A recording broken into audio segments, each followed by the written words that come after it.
गरुड़ पुराण सारद्वार प्रथम अध्याय। धर्म दृढ़बद्ध मूलो वेद स्कंद पुराण शाखांड कतो कुसुमो मोक्षफलो मधुसूदन पाद पूजयति। नेमिषे निमीक्ष क्षेत्रे शोनकादय सत्रम सर्वगाय लोका सहस्र समासत। भगवान का स्वरूप क्या है, उनकी आकृति कैसी है, यहाँ बताया गया कि वह जो धर्म ही जिसका सुदृढ़ मूल है, जिसका मूल धर्म है, और ऐसा वृक्ष जिसके स्कंद वेद हैं, वेद इसके स्कंद है, और पुराण रूपी शाखाओं से जो समृद्ध है वृक्ष, यज्ञ जिसका पुष्प है और मोक्ष जिसका फल है, ऐसे वृक्ष रूपी भगवान श्री मधुसूदन जी जो पाद कल्प वृक्ष की जय हो। भगवान को कल्प वृक्ष की संज्ञा दी गई है कि भगवान का कैसा स्वरूप है। जैसे कहते हैं कि नैमिषारण्य में एक नहीं दो नहीं हजारों ऋषि मुनि एकत्रित हुए। जो हजारों ऋषि मुनि एकत्रित हुए उनके मन में कामना थी। शौनक आदियों ने एक बहुत बड़ा यज्ञ किया। वह यज्ञ हजारों वर्ष तक चलने वाला यज्ञ था, और हजारों वर्ष तक चलने वाले यज्ञ का संकल्प लिया। जब यज्ञ चल रहा था तो 88,000 ऋषि मुनियों ने अपने सारे कार्य को पूर्ण करने के पश्चात सभी मुनियों ने विचार किया कि हमें हमारे बीच में हमारे वयोवृद्ध, हमें सबको ज्ञान देने वाले, कथा सुनाने वाले जो सूजी महाराज हैं, हम उनके पास चलते हैं। पहले जो यज्ञ होता था तो यज्ञ हमेशा प्रातः काल से प्रारंभ होता और संध्या काल में यज्ञ पूर्ण हो जाता। यज्ञ हवन संध्या काल के बाद में नहीं होते हैं। तो जब हम सारे कर्म कर लेते हैं तो यज्ञ में तो पूजा के बाद में हवन अग्नि के द्वारा आहुति दी जाती है। उसके पश्चात भी भोजन करने के बाद 2 घंटे का समय और रहता है। कहने का मतलब ये कि भोजन करने के बाद भी कोई विश्राम नहीं करता, सोता नहीं है। ये तो अब आजकल बिजली की व्यवस्था हो गई है, सब व्यवस्था हो गई। नहीं तो पहले के ज़माने में तो बिजली नहीं थी तो लोग सारे घर के खेती के काम करके घर आते और संध्या काल दीपक प्रज्वलित करते हैं। उसके बाद भोजन पाके और घंटे 2 घंटे कुछ चर्चा करते हैं। चर्चा कैसी होती है कि जो बच्चे होते हैं वो अपनी माँ के पास, अपने दादी माँ के पास, अपने नाना जी के पास, नानी जी के पास बैठ जाते हैं और फिर संध्या काल के बाद पूछते बच्चे कि अच्छा दादी कोई कहानी सुनाओ, कोई अच्छी सी कहानी सुनाओ। तो दादा दादी कहते हैं आ बेटा बैठ, एक समय की बात है, एक राजा था, एक रानी थी। इस प्रकार से वो कथाएं सुनाते हैं। तो उसको तो हम केवल कथा मनोरंजन मानते हैं, लेकिन नहीं, वे वृद्ध पुरुष जो घर के होते हैं वे अपने वाणी के द्वारा संस्कार देते हैं बच्चों को, कहानियां बताकर कि देखो हमारे ये एक राजा ऐसा था, रानी ऐसी थी, उसकी प्रजा ऐसी थी। तो वो संस्कार बच्चों में पढ़ते थे। आजकल कोई बच्चे पास नहीं बैठते हैं। आजकल कोई संध्या काल के भोजन के बाद में सब अपना अपना मोबाइल, अपना अपना टीवी, अपना अपना कमरा क्या, और फिर उसके बाद में बड़े होते हैं, उन्हें पूछते हैं दादी ये क्या हो रहा है, ये पंडित जी क्या कर रहे हैं, कब उनको पता ही नहीं, कोई पूछा ही नहीं। फिर बाद में पूछते हैं क्या। तो ये संस्कार बचपन से पड़ जाते हैं। तो यहाँ भी यही था कि जो यज्ञ चलता था तो ऋषियों ने कहा यज्ञ में तो सुहा आहुति हमने देवताओं को दे दी, लेकिन अब समय बचा उसका क्या करें। तो हमें यही प्रयास करना चाहिए कि भोजन आदि करने के बाद परिवार एक जगह बैठ जाए, कुछ नहीं तो अच्छी अच्छी बातें करो, शास्त्र की बातें करो, भगवान का भजन करो। 2 घंटे भजन, 1 घंटा भजन, आधे घंटे भी करना चाहिए। नहीं तो लोग अरे साहब कोई मन ही नहीं लग रहा, कोई अच्छा नहीं लग रहा। अरे आपको अच्छा क्यों लगेगा, जब भगवान का भजन करोगे तो अच्छा लगेगा। ऐसे कई मोहल्ले हैं जहाँ पे माता बहनें शाम के समय में अपना काम निपट के बाहर आके बैठ जाती है और वह इस प्रकार से कोई टीवी में कौन सी कथा सुनी, किसने क्या भजन सुना, उसको याद करके लिखते हैं और आनंद लेते हैं। तो ऋषियों ने भी विचार किया कि हम भी जो है कुछ समय बचा है तो इसमें कुछ सत्संग हो जाए। किसके पास जाए, सूजी महाराज के पास जाए। हाथ जोड़ करके उनसे कहा गुरुदेव कथितो भवताम सम्यक देव मार्ग सुखप्रद इदान शोधमिच्छामो यम मार्ग भयप्रदम। तो यहाँ ऋषियों ने बड़ा सुंदर प्रश्न किया है कि गुरुदेव आपके मुंह से हमने कई कथाएं सुनी, कई पुराण की अच्छी अच्छी कथाएं आपने हमको सुनाई है, लेकिन सुख को देने वाला कथाएं तो आपने सुनाई है, देव मार्ग का वर्णन आपने किया है, लेकिन हम आपसे कुछ अलग बात सुनना चाहते हैं क्या सुनना चाहते हैं कि जो इस समय हम लोग भयानक भयानक जिससे डर लगता है सुनने से, यम मार्ग के विषय में सुनना चाहते हैं। यम मार्ग बड़ा डरावना, बड़ा भयानक है। और इस प्रकार से गुरुदेव आप सांसारिक दुखों को और उन क्लेशों के विनाशक, क्लेश को कैसे दूर किया जाता है, कि क्या उनके साधन है, और इस लोक में और परलोक के क्लेशों का आप यथावत वर्णन कीजिए गुरुदेव, हम आपसे प्रार्थना करते हैं। इस प्रकार से सारा ऋषियों ने कहा कि गुरुदेव आप तो हमको भयानक यम मार्ग की कथा सुनाइए। तब ऋषि मुनि ऋषि बड़े प्रसन्न हुए, उन्होंने कहा अच्छी ऐसी बात है, तो शृणुध्वं भो विवक्ष्यामि यम मार्ग सुदुर्गमम् सुखदम पुण्यशीलानां पापिनां दुखदायकम। सूर्य महाराज बोलते हैं, हे ऋषियों, हे मुनियों, आप लोग बड़ा ध्यान लगाकर सुने, मन लगाकर सुनिए। मैं अत्यंत ही दुर्गम यम मार्ग का वर्णन करता हूँ। यम मार्ग का जो विषय है बड़ा दुख को देने वाला है, लेकिन पुण्यात्माओं के लिए सुखी है। जो पुण्य करते हैं, जो धर्म का कार्य करते रहते हैं, उनको तो आनंद मिलता है, लेकिन जो पाप कर्म में लिप्त है, जो पाप में डूबे हुए हैं, उनको उसको सुन करके भय लगता है, उनको डर लगता है। जो बात आज आपने हमसे पूछी है, यही यही प्रश्न एक बार गरुड़ जी के पूछने पर, गरुड़ जी को जानते हैं कौन है गरुड़ जी? कोई बताएगा बच्चे गरुड़ जी किसको कहते हैं? किसको पता है गरुड़ जी कौन है? नहीं पता? कौन है गरुड़ जी? बताओ, गरुड़ किसको बोलते हैं? गरुड़ जी है? नहीं, देखो फिर यही तो बात है। गरुड़ जी जो है, ये जैसे सभी देवताओं का अपना अपना एक वाहन है ना? भगवान शंकर का वाहन बैल है, कार्तिकेय का मोर है ना? गणेश जी का चूहा है। ऐसे गरुड़ जो है ये भगवान विष्णु का वाहन है।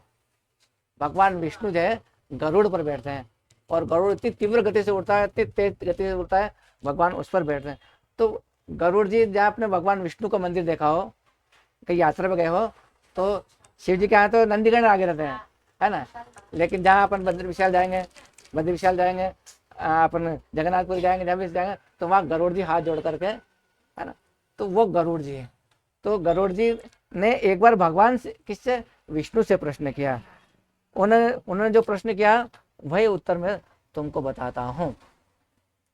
क्या कहा उन्होंने? प्रश्न किया, हाथ जोड़कर उन्होंने क्या कि भक्ति मार्गो बहुविधम कथितो भवता मम तथा च कथितां देव भक्तानां गतिरोत्तमम् अधुना शोधमिच्छामि यं मार्ग भयंकरं त्वद्भक्ति विमुक्तानां च तत्रैव गमनं श्रुतम्।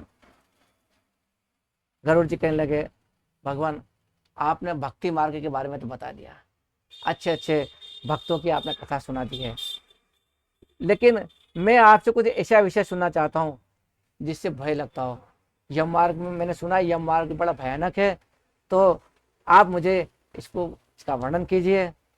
अब गरुड़ जी एक बात और बोल रहे हैं, क्या कह रहे हैं कि सुगमम भगवान नामम जीवाच वशवर्तिनी। गरुड़ जी देखो अपने अपने बारे में कह रहे हैं, मनुष्य के बारे में, कि भगवान का नाम तो हम अपने जीवा से ले सकते हैं, जिसका कोई पैसा नहीं लगता, कोई खर्चा नहीं लगता है ना? भगवान नाम सबसे सरल है, लेकिन ये जीवा जो है ये भगवान के नाम में कंजूसी करती है, ये पीछे हट जाती है। जैसे हमारे जो जीवा है, इस शरीर की जो रचना है मुख की, तो मुख में सबसे पहले हम देखते हैं आंखों को। हमारे कितनी आंखें हैं? दो आंखें ना। एक आंख बंद करते हैं, एक आंख से हम देख सकते हैं, है ना? लेकिन भगवान ने हमको कितनी आंखें दी? दो दे दी। नाक के छिद्र कितने हैं? दो। दोनों से सांस ले रहे हैं, निकाल रहे हैं। लेकिन एक होता तो भी काम चल जाता, लेकिन दो भगवान ने बनाया। अब उसके बाद में कान कितने बनाए? दो। एक से भी सुन सकते हैं, फिर भी दो बना गए। अब भगवान ने जो है मुंह के अंदर जीवान बनाई है। जीवान कितनी बनाई? और बातें बातें में लोग व्यवहार में कहते हैं जीवान दो मत रखना, कहते ना जीवान पलटना मत, यानी जीवान दो पलटना मत, दो मत। इसका मतलब कि जीवान पलटती क्या? अब जीवान तो एक दी, लेकिन इसके काम कितने हैं? काम दो है। एक तो इसका काम है स्वाद लेना, और दूसरा काम है बोलना। अब स्वाद लेने में तो जीवा बहुत आगे जोड़ती है, अरे बहुत अच्छा बना, बहुत मीठा मीठा बना, बहुत ये, है ना। और जहाँ भगवान का नाम लेने भजन के कह दो तो जीवन अंदर चली जाती है, भगवान का नाम नहीं निकलता है ना। और किसी की बुराई करना हो, किसी को गाली देना हो, झगड़ा करना हो, तो जीवन लप लप लप लप ऐसे निकलेगी। बोले तू चुप रहे, तू चुप रहे, एक दूसरे को चुप करना, कहते चुप रहे, जीवन मत लड़ा।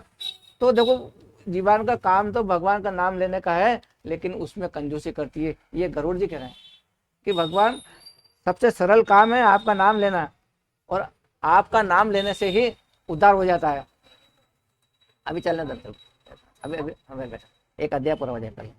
तो कहने का मतलब ये कि वो जीवा से सरल भगवान का नाम है वो भी नहीं ले पाती है, और वे इसी के कारण उनको पाप कर्म करके और दुख को भोगते हैं। भगवान ये मुझे पता है, मैं मनुष्यों को देखता हूँ, तो ऐसे मनुष्यों को बार बार धिक्कार है, अधम है, ये पापी लोग, ये पाप में ग्रस्त होकर के दुखों को भोगते रहते हैं। भगवान तो अनेक प्रकार के दुख प्राप्त करते हैं, कृपया करके आप मुझे बताइए उनका दुख कैसे दूर हो। और भगवान से जब गरुड़ जी ने हाथ जोड़कर प्रार्थना की तो भगवान बोलने लगे, वाह पक्षिन, हे पक्षिन सुनो, मैं उस यममार्ग के विषय में कहता हूं जिससे पापी जन नरक की यात्रा करते हैं, जो सुनते हैं, सुनने वालों के लिए भी बड़ी भयानक है। और जो पापी, अब कौन कि जो पापी सदा ही पाप परायण रहते हैं, दया और धर्म से रहित होते हैं, जो दुष्ट लोगों की सत्संगति करते हैं, शतशास्त्र और सत्संगति से विमुख होते हैं, जो अपने आप को स्वयं प्रतिष्ठित मानते हैं, अहंकारी है तथा धन और मान के मत से चूर हैं, आसुरी शक्ति को प्राप्त है तथा देवी संपत्तियों से रहित है, जिनका चित्त अनेक विषयों में आसक्त होने से भ्रांत है, जो मोह के जाल में फंसे हैं और कामनाओं के भोग में ही लगे हैं, ऐसे व्यक्ति अपवित्र नरक में गिरते हैं। जो लोग ज्ञानशील है, जो परम गति को प्राप्त होते हैं, लेकिन पापी मनुष्य दुख पूर्वक यम यातनाओं को ही भोगते रहते हैं। पापियों को इस विषय में, इस लोक में जैसे दुख की प्राप्ति होती है और मृत्यु के पश्चात वे जैसी यम यातनाओं को प्राप्त होते हैं, उनके बारे में तुम्हें गरुड़ जी में बताता हूँ। यथोपार्जित यानी कि जो ईमानदारी से मेहनत करके जो धन पुण्य कमाया जाता है, पाप के फलों को पूरे में भोगकर कर्म के संबंध में उसे कोई शारीरिक रोग हो जाता है, यानी किसी प्रकार का कोई उसका पुण्य है और उसके बीच में कोई पाप हुए हैं, तो पापों के कर्म भोगने के कारण उसके शरीर में कोई रोग हो जाता है। और आदि और व्याधि, आदि व्याधि का नाम सब सुना है। आदि मतलब बोलते हैं मन के रोग को, और व्याधि कहते हैं शरीर के रोग को। तो इन दोनों रोग से युक्त होकर के वह जीवन धारण करने की आशा से उत्कंठित उस व्यक्ति की जानकारी में सर्प की भांति बलवान काल उसके समय पहुंचता है। ऐसे अंतिम समय काल उसके पास पहुंचता है तथा उस मृत्यु की संप्राप्ति की स्थिति में उसे वैराग्य नहीं होता, यानी इतना कुछ होने के बाद भी उस जीव को वैराग्य नहीं होता, क्योंकि उसने खूब पाप किया है। और इस कारण से कहते जिनका भरण पोषण किया था उन्हीं के द्वारा उनका भरण पोषण होता है, यानी कि जिसने अपने बच्चों बेटों को बड़ा किया है, जिनको भरण पोषण किया, अंत में बुढ़ापे के समय वही बेटे बच्चे उनका भरण पोषण करते हैं। वृद्धावस्था के कारण वह विकृत स्वरूप हो जाता है। मरणाभिमुख होकर वह व्यक्ति घर में अवमाननापूर्वक, यानी कि उसकी कोई इज्जत नहीं रहती है, और जिस प्रकार से कुत्ते की भांति वह अपना जीवन व्यतीत करता है। वह रोगी हो जाता है, उसकी भूख प्यास कम हो जाती है, आहार विहार सब कम हो जाता है, सारी चेष्टाएं कम हो जाती है, और प्राण वायु के बाहर निकलने से उसकी आंखें उलट जाती है, नाड़ियाँ कफ से रुक जाती है, और खांसी और सांस लेने के कारण उसे कंठ में घुरघुर के शब्द निकलने लगते हैं। चिंतामग्न सदनों से घिरा हुआ सोए हुआ व्यक्ति काल पाश के वशीभूत होने के कारण बुलाए हुए भी नहीं बोल पाता है, और इस प्रकार कुटुंब के भरण पोषण ही निरंतर लगा रहने वाला वह अजितेंद्रीय व्यक्ति अंत में रोते बिलखते हुए बंधु बांधवों के बीच उत्कट वेदना से संज्ञाशून्य होकर के अंत में वह मर जाता है। हे गरुड़, उस अंतिम क्षण में प्राणी को व्यापक दिव्य दृष्टि प्राप्त हो जाती है। अंतिम समय उसको ज्ञान हो जाता है, जिससे वह लोक और परलोक को एकत्र देखने लगता है। अतः चकित होकर वह कुछ भी कहना नहीं चाहता।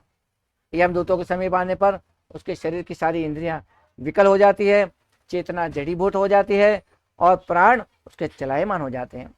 आतुर काल में प्राणवायु से अपने स्थान से चल देने से पर एक क्षण के लिए भी एक एक कल्प के समान को प्रतीत होता है और वह 100 बिच्छों के डंक मारने जैसी पीड़ा को प्राप्त होता है।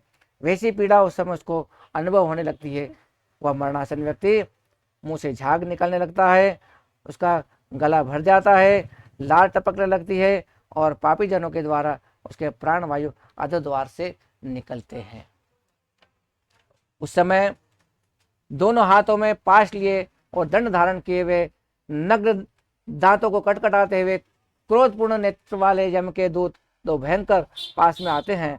उनके केश ऊपर उठे होते हैं, वे कौवे के समान काले काले होते हैं और टेढ़े मुख वाले होते हैं। उनके नख, उनके शस्त्र, उन्हें देखकर वह भयभीत हृदय वाला मरणासन प्राणी मलमूत्र को विसर्जन करने लगता है। अपने पंचभौतिक शरीर से हाया करता हुआ निकलता हुआ यमदूतों के द्वारा पकड़ा हुआ अंगुष्ठ मात्र प्रमाण का पुरुष अपने घर को देखता है। यमदूतों के द्वारा यातना देह के धक्के करके गले से बलपूर्वक पाशों से बांधकर सुदूर यम मार्ग से यातना के लिए उसी प्रकार से ले जाया जाता है जिस प्रकार राजपुरुष किसी अपराधी को दंड देने के लिए ले जाते हैं। इस प्रकार ले जाते हुए उस जीव को यम के दूत तर्जना करके डराते हैं और नरकों का तीव्र भय पुनः पुनः उसका वर्णन करते हैं। शीघ्र पचलम दुष्टात्मनम यास्यामि तम यमालयम कौम्बी पाकादि नरकास्त्वाम नयावोध्यमाचिरम। और यमदूत बार बार उसे कहते रहते हैं कि चलो अब हम तुमको यमलोक ले जाएंगे, तुमको बड़े बड़े कुंभीपाक आदि नरकों में तुमको डालेंगे।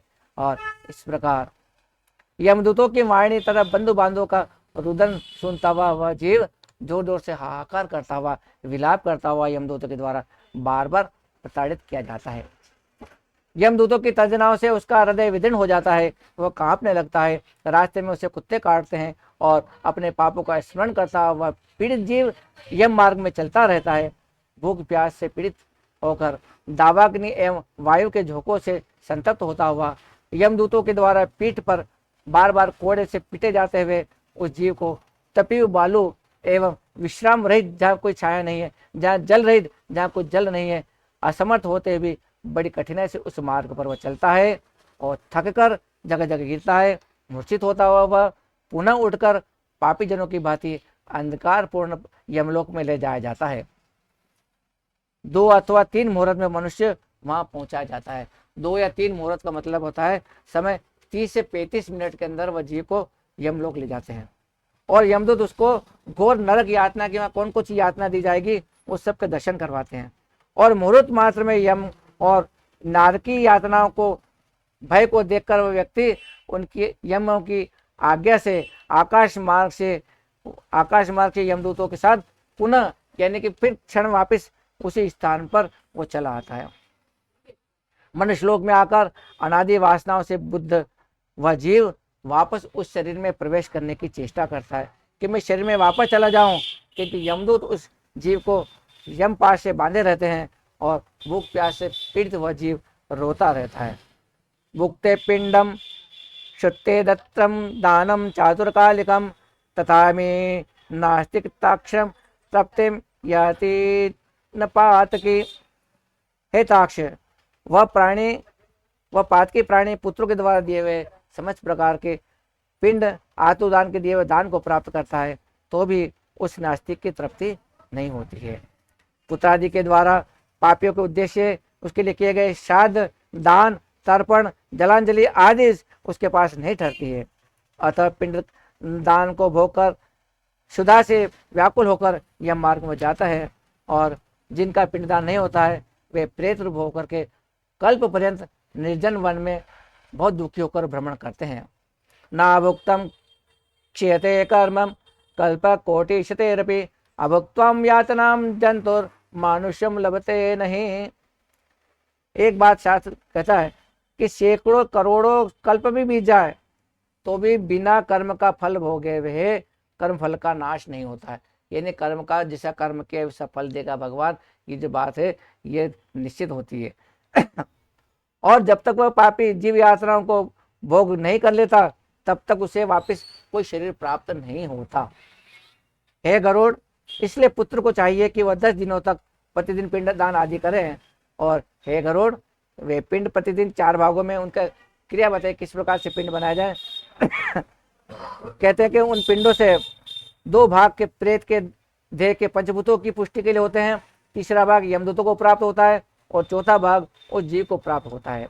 इस प्रकार 9 रात दिनों में पिंड को प्राप्त करके प्रेत का शरीर बनता है और 10वें दिन उसको शक्ति प्राप्त होती है।